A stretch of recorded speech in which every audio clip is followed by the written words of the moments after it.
Deixa eu ver o Flávio, vai lá. Bolsonaro acabou de tomar mais uma busca e apreensão agora pela manhã, o que, na minha percepção, uma clara tentativa de criar uma cortina de fumaça nesse momento que eu tô aqui, né, trabalhando pelo Brasil para tentar dividir o noticiário, né, com coisas negativas, né? E por que foi feita essa busca e apreensão? Vocês acompanharam a questão de um segurança dele, né, que foi parado na Blitz com uma arma que era do presidente Bolsonaro, uma arma legalizada, direitinho, tudo bonitinho. Chegou-se à conclusão de que o Bolsonaro não tinha feito absolutamente nada de errado, né? Então a verdade foi restituída.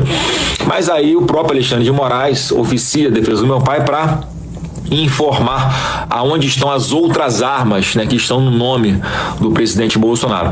E desde a sexta-feira passada, a defesa está informando: olha, essa arma aqui está em tal lugar, essa aqui está no Exército, essa aqui está na Polícia Federal, porque teve essa operação, ficaram com essa arma lá, essa arma aqui está em outro lugar. Tudo informado, claramente, com tranquilidade, com transparência, com documentos, tudo informado ao Alexandre de Moraes. Aí, o que acontece hoje? Ele faz uma busca e apreensão para saber se a defesa estava mentindo ou não. Esse é o tratamento que tem sido dado ao presidente Bolsonaro a todo momento. Não tem mais boa fé por parte, né, de quem está nos acusando. E nem o princípio, né, constitucional isso é verdade, tá? Isso que ele tá falando é verdade. De presunção de inocência Pode continuar. Funciona o presidente Bolsonaro, porque a defesa bota por escrito, documenta, protocola, olha, tá tudo aqui, transparente, todo mundo, descansado, não, tá tudo informado. Aí, para surpresa de todos, hoje pela manhã, busca e apreensão na casa do presidente Bolsonaro, um constrangimento danado, tá? Uma busca minuciosa, reviraram tudo, tá? A Polícia Federal sempre, que vai lá até a casa do presidente Bolsonaro, faz de forma respeitosa. Não estou criticando o trabalho da polícia, não, eles têm a ordem para ir fazer, tem que ir cumprir, mas reviraram tudo, uma busca muito minuciosa, tiveram que tirar a Laurinha do quarto dela para poder fazer também a busca, né, procurar alguma arma. Eles foram procurar alguma arma que não tivesse sido informada nos autos, que porventura o presidente Bolsonaro estivesse escondendo, que não teria informado. Então foi muito ruim, muito constrangedor, mais uma vez uma situação em que a família toda sofre, é uma perseguição implacável com o presidente Bolsonaro, e por óbvio, não tinha absolutamente nada de errado. Olá, já deu seu like? Não deixe de ajudar o canal. Esse presidente Bolsonaro acabou de tomar mais um... O Flávio tem razão no que ele tá falando, mas você vê como até pra falar de uma coisa que ele tem razão, ele tá sem energia? Você separa que... Mano, teu pai tomou uma busca e apreensão de forma absolutamente injusta por causa de uma idiotice burocrática de armas. E aí ele vai fazer esse vídeo aí. Você fica... Se fosse o Jair, cara, ia ter gente... Imagina isso em 2017, julho de 2017. Jair toma uma busca e apreensão. E aí o próprio Jair vai falar: meu irmão, é vídeo de, mano, dezenas de milhões de visualizações, galera na rua, putaça, falando um monte. E aí, meu, você tá há meses da eleição e olha aí, ó. Ninguém ligou pra você, cara. Assim, a campanha do Flávio é assim, é o fluxograma da derrota, né, cara? É o fluxograma da derrota. E aí, meu, beleza? Vamos lá, próximo.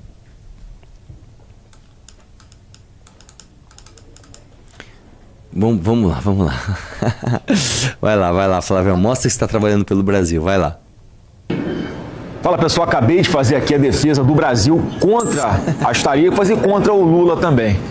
Fizemos aqui uma defesa técnica, mas também política, explicando que o único que quer essa tarifa no Brasil é o Lula, achando que isso pode ter algum benefício eleitoral para ele. E, gente, é impressionante como é que tinha todo mundo lá, os defensores das empresas, os produtos brasileiros, advogados, empresários, mas não tinha ninguém, nenhumzinho do governo Lula escalado para fazer a defesa dessa espécie de tribunal, que é quem vai sugerir ou não que as tarifas sejam aplicadas ao presidente dos Estados Unidos. Ele é que vai tomar a decisão dele política no final. Então fiz ali a minha parte, estou muito feliz, muito satisfeito com o resultado da defesa que a gente fez. E aí vamos lá continuar lutando pelo nosso Brasil. Estou aqui fazendo a minha parte, mesmo sem ser o presidente da República do Brasil ainda, estou aqui fazendo o meu trabalho, defendendo aquilo que eu acredito, defendendo os interesses do povo brasileiro. E aí, gente, vocês sabem, né? O PT, é o partido das taxas. E a gente, em inglês, Tax Party. Esse é o PT que a gente tem hoje, que está pensando em disputa de poder ao invés de pensar em defender o povo brasileiro. Sigo defendendo hoje. Uma coisa, para começar assim, ó. Vamos lá. Pode ser que tenha havido um combinado entre o Flávio e o governo americano para ele sair como o herói defensor da não tarifação brasileira? Pode ser. Isso eu posso falar, seria uma manobra inteligente do Trump, já que quando o Trump aponta o dedo e fala esse cara melhora, ele fortalece o outro lado. É bom que ele fale o seguinte: eu vou ferrar esses caras. Não, esse cara conversou comigo e me convenceu de que... Pode ser que daqui a um tempo a gente veja uma notícia do Trump falando: eu conversei com o Flávio Bolsonaro, que fez um bom trabalho ali de defesa, e eu não vou taxar o Brasil, e ele possa vender isso como uma vitória. Pode ser. Nem pra isso ele consegue aproveitar. Ele quer simular... Lembra aquela fingição que o Bolsonaro escreveu na mão antes de um debate? Era um negócio assim: pátria, família... Eu lembro. Ele escreveu alguma coisa na mão, tipo assim: família, Deus, pátria, um negócio assim. Daí, tipo assim, você precisa escrever na mão esses valores, senão você esquece. Pessoal, eu tenho que lembrar que eu gosto de honestidade. Na minha mão tá escrito honestidade. Eu gosto de paz mundial. E eu não gosto, tá assim, ó, não gosto de corrupção. Odeio corrupção. Tem um símbolo de proibido escrito na minha mão. Aí tiraram uma foto da mão dele, tipo, mano, como ele é honesto, meu. Ele escreveu na mão Deus, pátria, família. Ele é muito família, tá escrito na mão dele. Aí o Flávio, como um encantador de idiotas, faz o meu ataque em inglês, ó. Don't. PT is bad. Bolsonaro is good. Mano. Não é à toa que esse cara encanta só os mais... É só você sendo muito tiozão, só você sendo muito boomerzão. Olha lá. Deus... Lembra disso, ó? Deus... Não era. Não, era uma que ele tava em plenário. Não, isso era antes de um debate ou de uma entrevista na Globo, era alguma coisa assim que ele anotou na mão, que assim, uma coisa patética. Porque assim, a mão nem é um lugar bom pra você anotar coisas, basta você anotar no papel, velho. E outra, você não anota coisas que tecnicamente são as suas convicções. Era essa, né? Não sei, dá zoom aí, que tá escrito aí. Era essa, achei a foto aqui, era essa. Nicarágua? É que tem várias que ele escreve também aqui. Não sei o que lá, mensalão. Mas não era esse. Era outra coisa. Mas enfim. É um fingimento isso, cara. É um fingimento. É uma coisa assim, tipo assim: não, eu vou mostrar pra todo mundo que eu sou do povo. Eu anoto na mão como os... Não, cara, não. Vamos lá? O que é isso aí? Eles fizeram outro, cara. Eles fizeram outro, pessoal. Vai, vamos ver. Vamos lá. Dá play nessa merda. Bora, Instagram. Vai, Instagram. Bravo, na escuta? Temos uma missão. Localizar Lulinha. Tem mais detalhes, Torre? O elemento é suspeito de ter roubado milhões de idosos no Brasil e precisa ser investigado. A Polícia Federal está cruzando os braços. As investigações não estão avançando. Precisamos intervir. O roubo dos velhinhos do INSS não pode ficar impune. Última localização de Lulinha confirmada na Península Ibérica. Missão de reconhecimento. Regras de engajamento em vigor. Missão autorizada. Nossa, cara, eu vou ter que falar em cima da música, né? Eu vou tirar. Isso é muito crítico. Os caras na Espanha vendo o jato do Flávio. Jatinho do Vorcaro. Ele achou Presidente turista. Ok, Torre. Corrigindo e retomando a missão.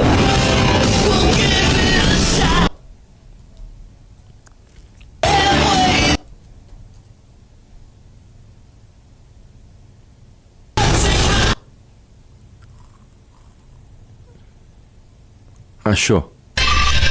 Missão cumprida. Podem informar a Polícia Federal.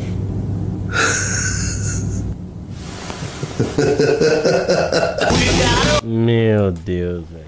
Cara, eu não tô acreditando que esse é um vídeo do candidato à presidência da República. Eu não tô acreditando, cara. Nossa, cara, é tudo muito ruim, cara. É tudo muito ruim. Tipo, não tem graça, não tem aquele alto humor. Entendeu? Por exemplo, quando você pega, por exemplo, os vídeos que a gente faz zoando, você pega, sei lá, o vídeo do Renato Batista, cara, tem um monte de easter egg. O dos Power Rangers? Dos Power Rangers. Tem tipo o ministro tomando soco como Dilma. E fingindo que... É uma coisa engraçada, é uma coisa que a gente se zoou. O vídeo do Goodson 5, que a gente dançando ali. Meu, muito louco. Tem o Beraldo lá, todo poste lá dançando, todo esquisito. O Renan todo desengonçado. Eu todo durinho ali, não conseguindo fazer as coisas. É legal porque é uma coisa...